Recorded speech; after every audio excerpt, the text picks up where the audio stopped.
Hello quilters, welcome back to my channel Pages and Stitches. That's spelled pages, the number 3 stitches, and that is my channel name here on YouTube as well as on Instagram. So you're welcome to go follow me there. My name is Kelly and I'm very excited to have you here with me today for my October 2022 update. This is Quilters Corner number 12. And today is Monday, October 31st. So it's the last day of October. It's Halloween. Happy Halloween if you celebrate. Happy Samhain if you're pagan. And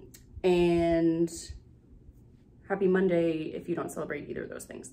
If you have just popped over here from my floss tube video, I'm still on the same like crappy hair day, and and I'm still of course in my Astro shirt. I'm wearing my Astro shirt to support my Stros in the World Series this year. We are currently tied with the Phillies, so I hope they win. I'm from Houston, so I am a diehard Astros fan. I was a diehard Astros fan out of the womb, even when they were a terrible team. And now they're not anymore, so that's really exciting. Before we get into what I have to share with you today, I want to start by saying thank you for being here. My Quilters Corner videos are definitely a lot less loved than the floss tube videos. So if you're here, I know it's because you genuinely like the craft, and I'm very excited to share what I've been doing with you because I love quilting. I wish more people would quilt. So if you've taken an interest in it, or if you are a quilter yourself and you're just kind of hanging out to see what's going on, welcome. I'm so glad you're here, and thank you for coming back if you're a returning viewer, and thank you for stopping by if you're a new viewer. I hope that this kind of sparks your interest and strikes your fancy. In my family, we like to use the expression blow your skirt up. So I hope it blows your skirt up. So I think today's update is just going to be kind of a quick update. You know, famous last words, we'll see. But while I think it will be quick, it is still an exciting update. I've got a lot of good stuff to share with you. I have a couple of finishes, and I've got something new that I'm working on that I am excited to talk about. And then a couple of other updates. So before we do anything, let me get my reading update out of the way. Again, if you're here for my floss tube video, it's the same book, so you can skip past this part.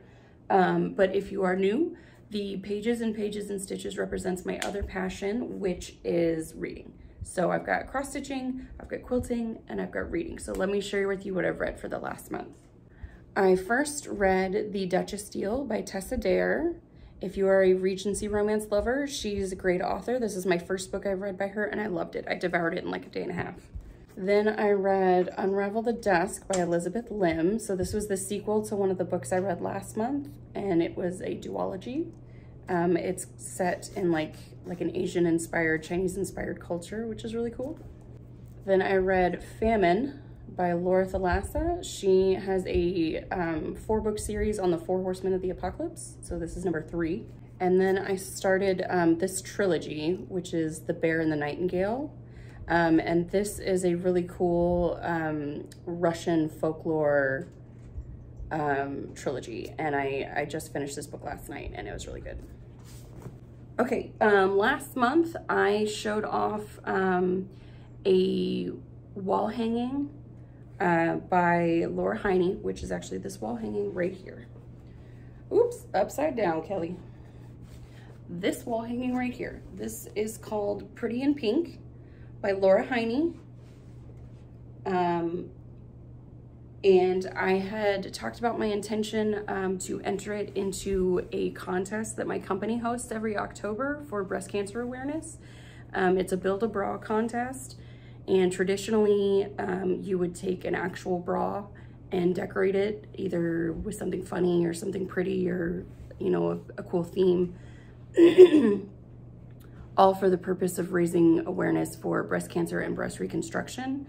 And so this was my entrant this year.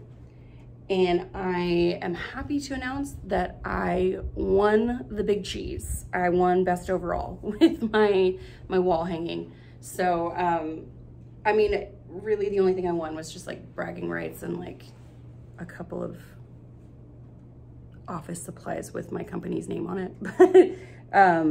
They were displayed in the lobby of the hospital that I work for, and so a lot of people walked by and got to see it and admire it. And then when they announced, the entrants were anonymous, and so when they announced the winner and people found out it was me, everyone was like, I knew it! I knew it was you! You're the only one that quilts! And I'm like, well, then yeah, you should have known. So, I did get a lot of support and a lot of compliments from people who really liked that I was worried that I was gonna get a poor showing because it's not a bra traditionally, like it's a quilt with a bra on it. And so I was worried that people were gonna be like, why is this here? But people actually really liked it. And so I'm very proud of that. I'm very proud that I've won best overall for 2 years in a row now. So touch me. And of course, this is a collage quilt. Laura Heine is a collage quilt designer. She's got a ton of cool patterns. I've done 2 other collage quilts by her. So if you are at all interested in collage quilting, look her up. I will have her linked down below. So I'm very excited to share with you that I managed to finish 2 quilt tops this past month. I'm super happy about that. If you watched last month, then you know what they are because I said that that was my plan. So the first one is this one here. It's all folded up on the hanger, and I will insert a picture here of the finished quilt top on the wall. This is a pattern called Quatrefoil Shimmer, which was designed by Misty for the Missouri Star Quilt Company. And I used the fabric line Slow Stroll by Moda. So here is, and then of course I used this accent fabric as the background, which is I don't know the name of the colorway, but it's designed for Art Gallery Fabrics, and the line is called Deco Stitch Elements. So yeah, I finished it. It's all folded up and ready to go to the long arm quilter that will do all of my, who does all my quilting. I love her for that because that's my least favorite part of quilting. And so this is gonna be the backing, which is just this pink acorn print from the line. And there it is. So the finished size ended up being, I added the outside border. The pattern didn't have this border on it. I added it to make it a little bit bigger. So the finished size is approximately 67.5, 68 by 68. It's a square. So this has an appointment to get quilted next month. And once I'm able to FFO it, I will show it off in my next update. Or the next one after, whenever it's finished, you know. The appointment's at the end of November, so it's possible that I won't have it fully finished until December. But whenever it's done, that's when I'll show you. I'll bring you in for a closer look with it all laid out, and so you can fully appreciate the fabric line.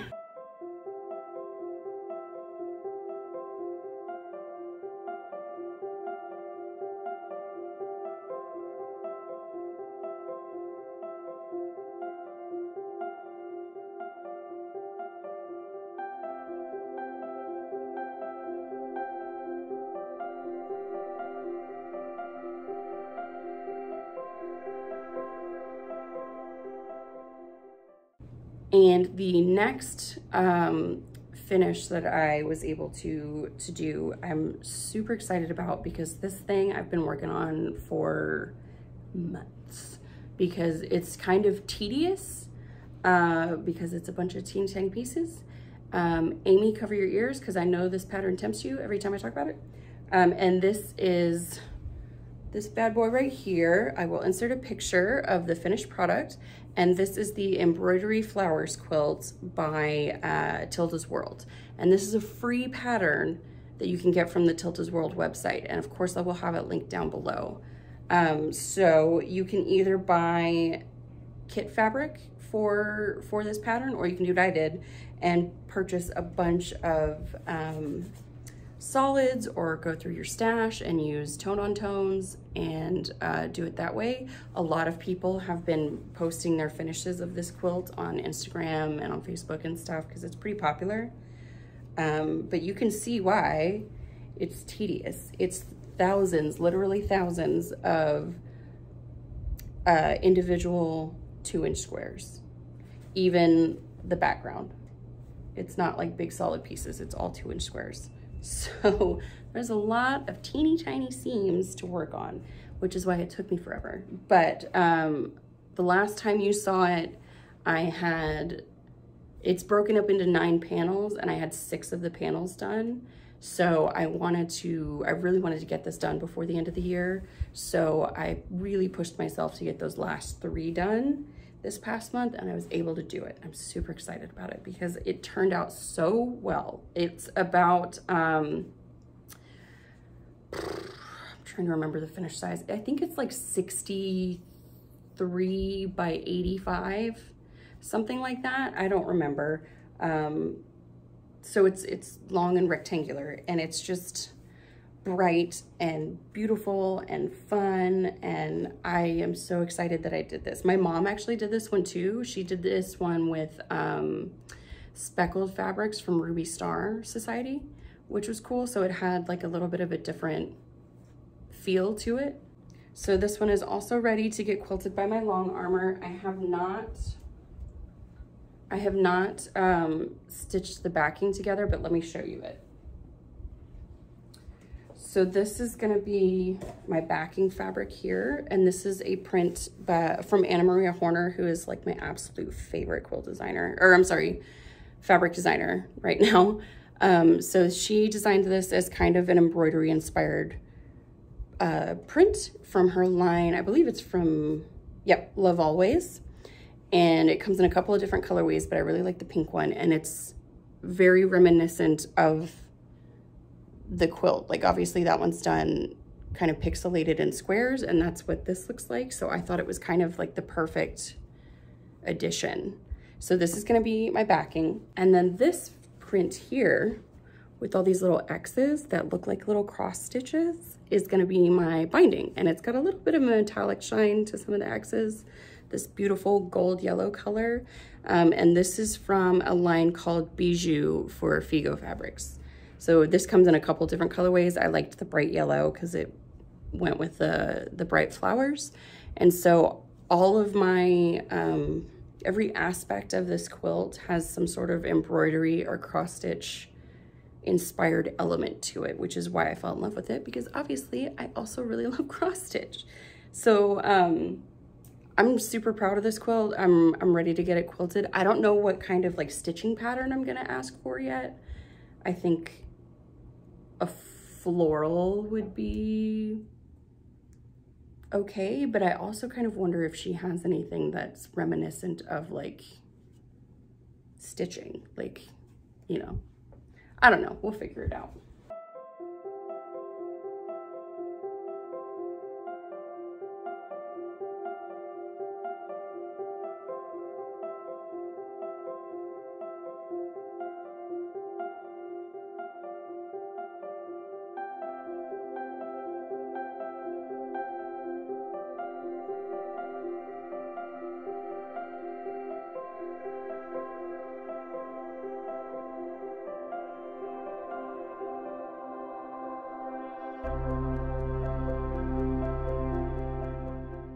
So those were my 2 quilt top finishes for this past month, and I'm super excited to have them done. Obviously, I have a new quilt on my design wall over here, so that's what I'm going to talk about next. This whip is a quilt I'm calling my color palette quilt.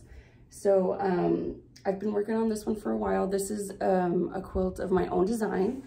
I was inspired by the online color palette generators that you can find on like Pinterest. And so like I have a whole board of different color combinations with pins that look like these blocks. And one day I was just kind of looking at them and I was like, those look like quilt blocks. And then I was like, I'm gonna make those into quilt blocks.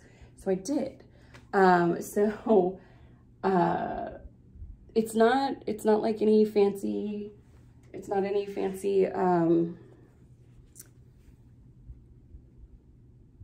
it's not any fancy layout. Like, this is a 12-inch, finished size 12-inch block. So unfinished, it's 12.5 by 12.5. I cut this fabric, the printed fabric, at 7 by 12.5. I cut all of the white sashing at an inch wide. So it's finished at 1/2 inch, and I just chain pieced everything on it. And then all of my solid prints that I pulled to match these, I cut at 2.5 by 5.5. So when you stitch it all together and square it up, it becomes 12.5 by 12.5. So if you wanted to do this yourself, you could. And obviously I'm setting it on point, so it's on the diagonal.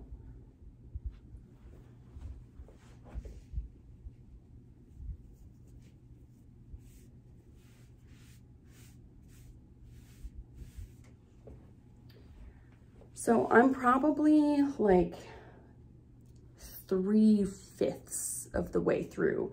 There's 18 quilt blocks up on the wall right now. I'm going to add 14 more. So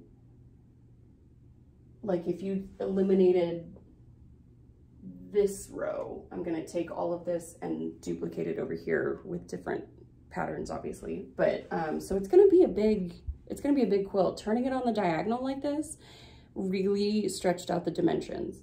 So but I'm really excited about it because I'm kind of loving how it's turning out. I was able to add, I was really ambitious last month, and I thought maybe I'll be able to get 3 quilt top finishes, but obviously I didn't. So I was only able to add 5 blocks this time. So they're set up on this wall right now, but I added, let me see, this one. And I will bring you in, of course, to see all these close up. And I added this one, this one, this one, and that one. So I'm just gonna keep going this way. And what I'm doing is I'm rotating them in their columns. So this column, the color blocks are either top right or bottom left, top right, bottom left. And then in the next column, it's bottom right, top left, bottom right.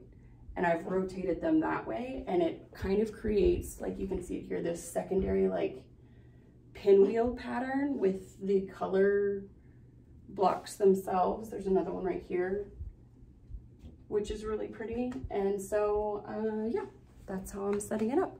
And I showed this last time, but I'll show you again. This picture, or this pattern, this fabric by Juicy Juice is going to be the stashing in between all the blocks. I knew I didn't want to use just like a plain white stashing between the blocks because I kind of find that boring. So I got this really pretty purple with like a subtle tone-on-tone kind of print. I don't have a backing fabric bought for it yet, so I'm just gonna like, oh, sorry. My dog just knocked the tripod, there we go. So I'm gonna finish the quilt first and then we'll get the backing. But yeah, I'm really excited. What do you think about this? Like, when I put it up on my wall, I kind of sat there and stared at it for a minute because I was just so proud. I really love the way it's looking, especially like in the daylight where everything's really bright and it kind of pops. There's a lot of Cafe facet fabrics. That one's Cafe, that one's Cafe, that one's Cafe, that one's Cafe. And then of course there's some Tula Pink, there's Melody Miller, just a bunch of cool designers that I really love on here. So yeah, this has been like a really fun project. If you have any questions at all about this, ask me. I am more than willing to share. I'm just kind of working out the dimensions in my head. I don't have any design like written down. on paper to share, but I will definitely bring you out to see like the full thing on the wall and then show you my new blocks as well.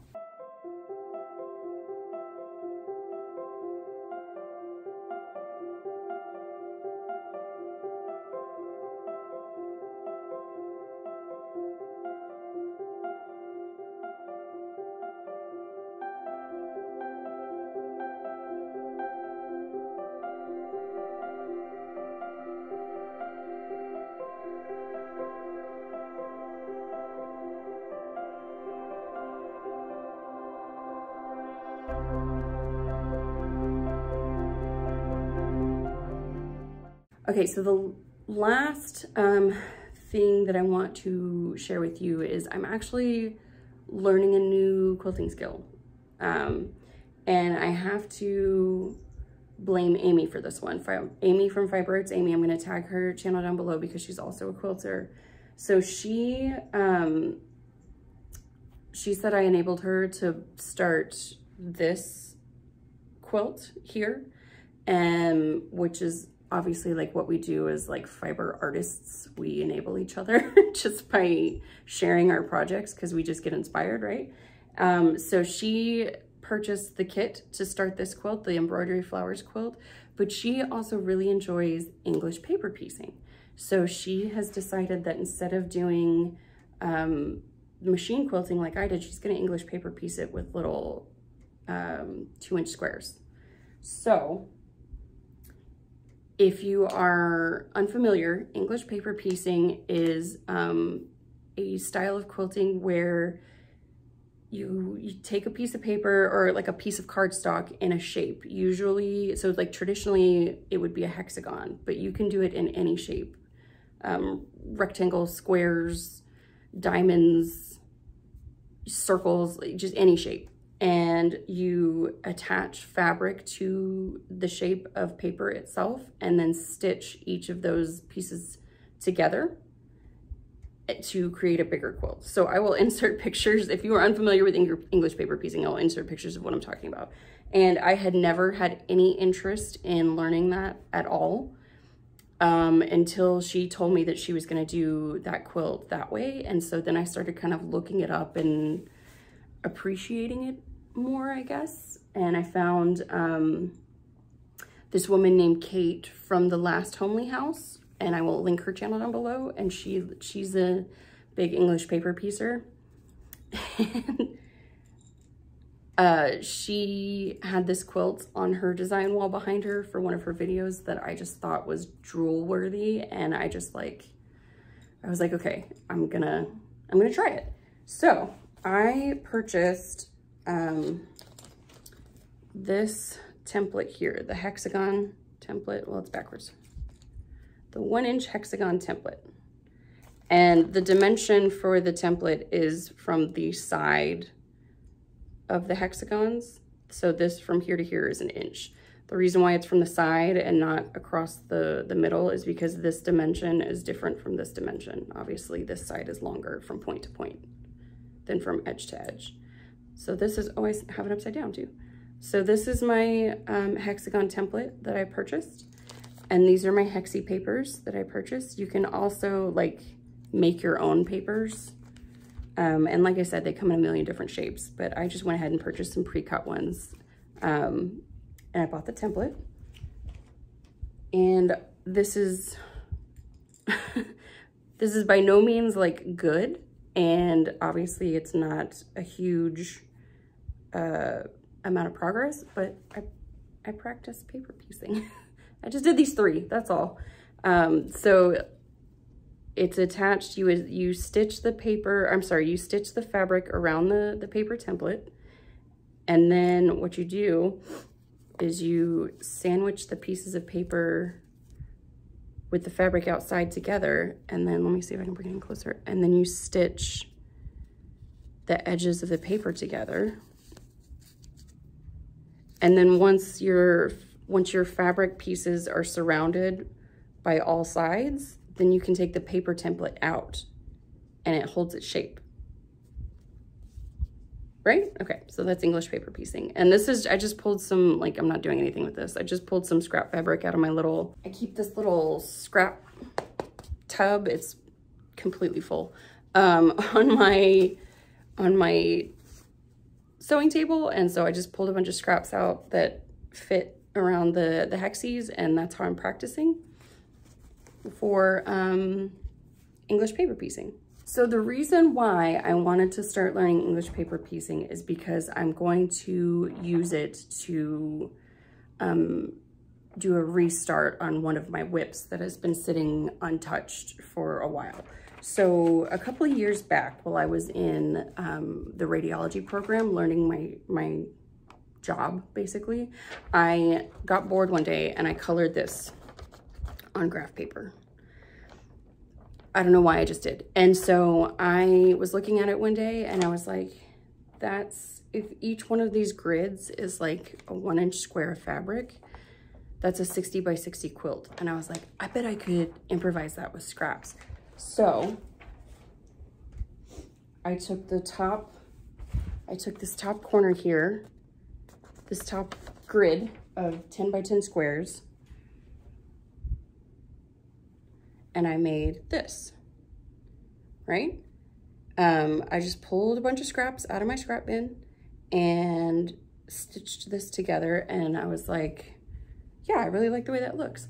But then I haven't touched it in years because this was actually really tedious because I had to do a lot of math to get the size of my scraps right, to get my seams straight. I had to assemble it. There was a bunch of Y seams and it was kind of a pain in the butt. And so I liked the result, but the process was really not enjoyable. So I was inspired by Amy and by Kate of those two channels I was talking to you about to learn English paper piecing. And I'm gonna do this with hexagons. And I think that would be so much easier. Obviously it's gonna take forever. This is a slow going process, but it was already taking forever and it was sitting there untouched and unloved because it was too much like effort, whereas this is a lot more thoughtless. Like you can, once you get the muscle memory down, you can sit there and watch TV and make these, you know? And then all I would have to do is kind of like, I can still do it in 10 by 10 squares, but kind of like, or pull it from the paper as 10 by 10 squares and then lay it out with the appropriate color gradient for that section of the quilt, and then stitch them together. Right? Does that make sense? Did I just confuse every single one of you? I hope not. It makes sense to me, so this is what I'm gonna do. I'm gonna turn this into a quilt with hexagons. That's the long and short of it. And I'm anticipating that's gonna take a really long time, but it's, you know, it was already taking a really long time, so who cares? So other than the hexagon templates, I have no haul. I can't even believe it either. I did not purchase any fabric or any patterns this month. I don't know. I think I was just too like laser focused on finishing my quilt tops and then getting this worked on. So I didn't buy anything. I didn't get any acquisitions. But I also was planning for haul this coming weekend. So let me talk about that. So I mentioned this in my floss tube video, but if you are unfamiliar, I live an hour and a half outside of Houston, and every year in Houston, the International Quilt Festival is hosted at the George R. Brown Convention Center. And I grew up in Houston, so I've been going to the International Quilt Festival like my entire life. It didn't even occur to me that other cities didn't have the International Quilt Festival until I became an adult. It's just hosted, I don't know why it's hosted in Houston. I think it does travel, but it is hosted in Houston in the fall every year. Well, normally it was. The pandemic really messed with the last 2 years. But it's gonna be a full show again this year. And so I'm going to be going, and it's going to be next weekend. Quilt Market, which is where all the designers show off like their new stuff, was this past weekend, and now the Quilt Festival is this coming weekend. I think it starts on the 3rd, whatever day is Wednesday. It starts Wednesday with classes and like a preview night, and then there's a full show on Thursday, Friday, Saturday, Sunday. So I'm going Saturday. I will be there on Saturday. And so if you've never been, it is at this huge convention center, and half of the convention center is quilts that are entered in different contests in different categories. And there's a grand prize winner, and there's also like different ribbon winners in different categories. And those quilts have been submitted from all over the world. And they're on display, so it's kind of like set up like a museum where you can go and tour and look at all these different quilts, which is fascinating. And then the other half of the convention center is vendors, it's shopping. So designers and quilt shops and different groups like that set up booths, and it's like thousands of booths.